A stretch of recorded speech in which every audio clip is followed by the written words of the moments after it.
दिनै गाजा गोमजायै खुंलांबाय मा बुंगोन?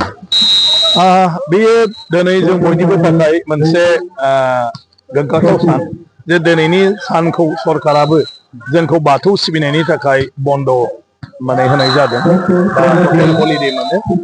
बाथौआ जाहैबाय बर' हारिनि धोरोम आरो बे धोरोमा जाहैबाय मुलुगनि धोरोमफोरनि गेजेराव जि गोजामसिन धोरोमफोर दं बिनि गेजेराव बाथौ धोरोमाबो मोनसे। सानख'नो हायै समनिफ्रायनो जोंनि माने आबै आजौमोननि समनिफ्राय आरो पुर्ब पुरुष जायखौ माब्लानिफ्राय बेखौ बुंनो हाया। मोनसिं सिं बोरायानो जाहैबाय जोंहा बाथौनि गुरु आरो बे मोनसिं सिं बोराया माब्ला बबे जुगाव माने जोनोम जायामोन बेखौनो दिनै संबिजिरनानै दिहुननो हायाखै। नाथाय जेराव बाथौ बेवहायनो मोनसिं सिं बोरायनि बाथ्रा आरो बेजोंनो बर' समाजनि गासै बाथ्राया माने सोनारनानै दंजोबो।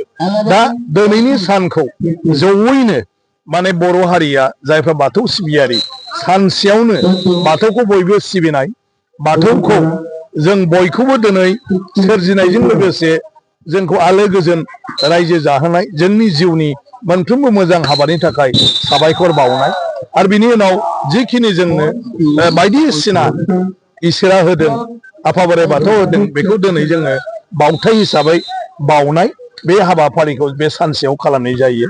माने बे सानाव जों गासिबो गारजोबनानै आफा बोराइ बाथौखौनो मुं लायो आरो आफा बोराइ बाथौखौनो जोङो सिनथियो।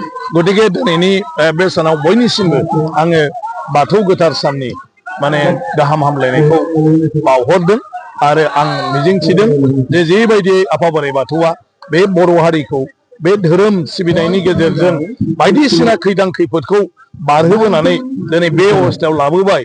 आं सानो फैबाय थानाय समावबो थारैनो जोंखौ अनगोन, थारैनो जोंखौ आशीर्बाद खालामगोन आरो जोंखौ बिदिनो जुग जुगामि बे हारिखौ गावनि सिनायथिखौ लानानै जेब्लायबो गोजोर खालामनानै दोनगोन।